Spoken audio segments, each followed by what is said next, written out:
Hi there. Thanks for tuning in to Finding Joy on a Small Farm. Today I'm going to walk you through simple seed starting basics. And it doesn't have to be difficult. There are a lot of videos out there that really kind of make it difficult. And I have been gardening for 40 plus years, and I have developed these methods over time. I've tried a lot of different things, and this is what I've settled on. This is what works for me. And I'm kind of a simple girl, so I like to keep it simple. I've got a lot of things going, and I also don't want to spend a lot of money. So some of the things that I do to save money and to make it simple are that I only use the outer trays. I use the peat pots, a little easier to see in this container. And I also use the bottoms of 1-gallon water jugs. Always cut the bottoms of those off. The peat pots are very easy to use. You want to place, each one of these will take up to 7 peat pots, and you'll place the peat pots. Here's some that are ready to accept water, so you can kind of see what they look like. And I'm going to fill this tray up with water about 1 inch deep. And in 10 minutes, those will be completely puffed up like you see here. You do want to use hot water. That encourages them to absorb the liquid a little bit faster. And I have found using the peat pots is just easier. You don't have to fill containers with any soil.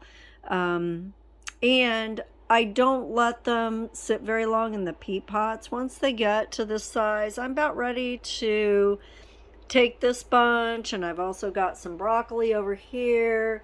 Those are ready to go ahead and plant in a larger pot. And in that larger pot, I'm going to be using some of my own compost. And my compost is, actually, you could start the seeds in the compost too. I just prefer the peat pots because they're easier to pick those up and then transplant them. But for instance, up here, I used the compost that I made here on the farm to grow my lettuces. And so you could use compost as well. I use a vermiculture method, so I'm using worm composting. Super easy to do. I've got a video about that too. I'll link that in the comments at the bottom.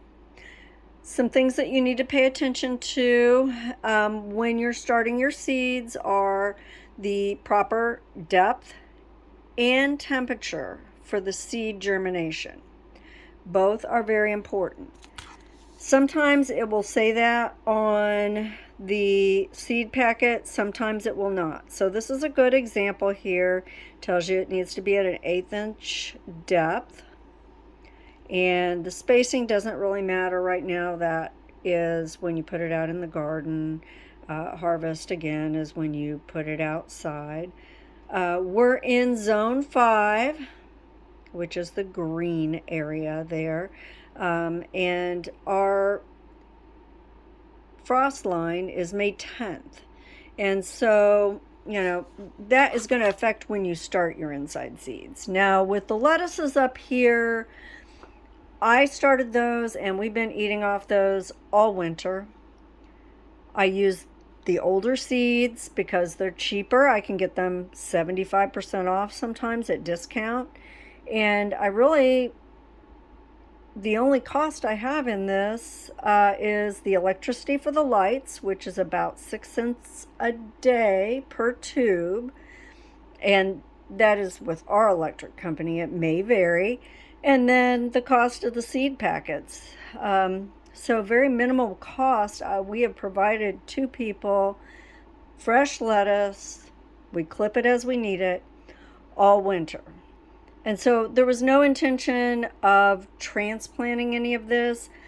When I used these little 4x4 containers, what I did was I just filled it with my compost, put the seeds in, and let them grow.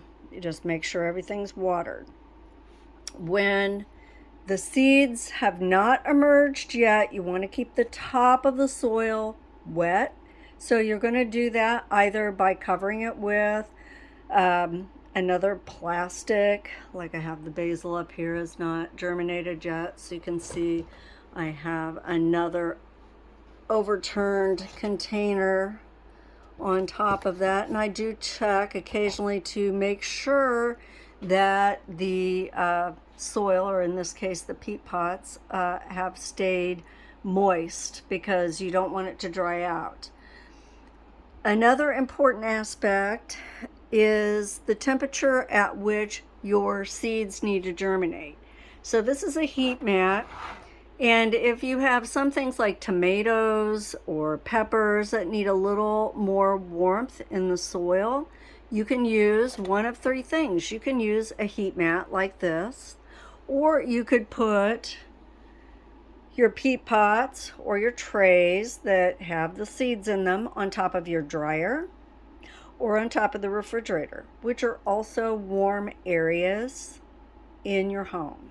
And I've done that before. It works fine.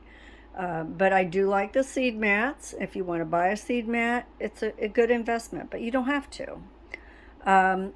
So back to the things that are important. You want to make sure your depth is correct, your temperature of the soil is correct for germination, and then it is not important to have the lighting until the seed has begun to emerge.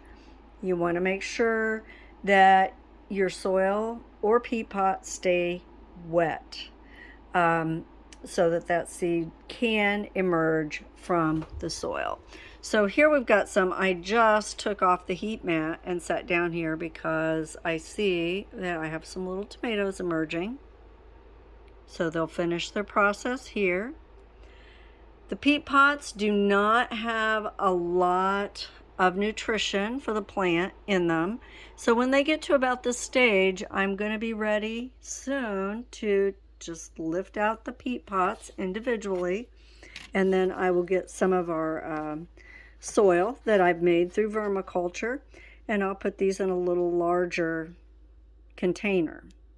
And that way the soil that I have made will give them some nutrition and they can continue to grow. You can see these have a really nice root system on.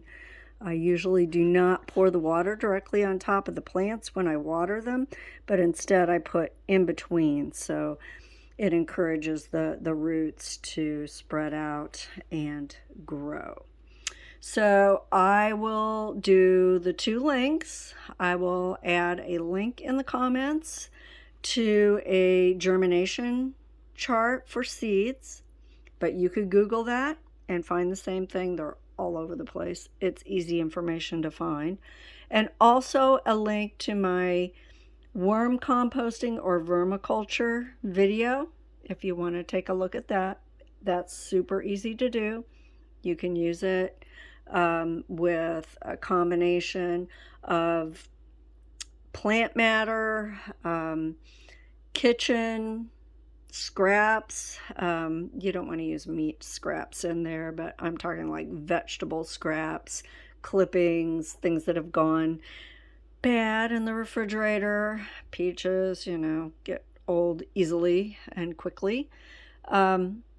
All of that kind of stuff can go in there, as well as animal manure, rabbit, horse, goat, ducks, chickens. So if you have a farm nearby, you could probably go get some to start your vermiculture experiment.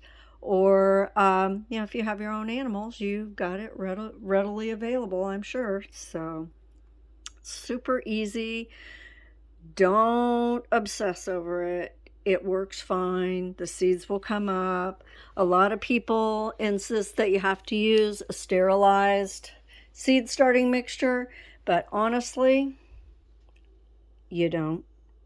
You can see here, this is just my finished soil that I made through composting, and the seeds came up fine, no problems. not dealing with anything. The plants are getting a little spent because they're getting old. I'm really kind of amazed that we've been harvesting this long, 2.5 months off of the same plants, but we're doing good here. If you have any questions, just pop them in the comments. I'd be happy to answer. And as always, thank you for watching.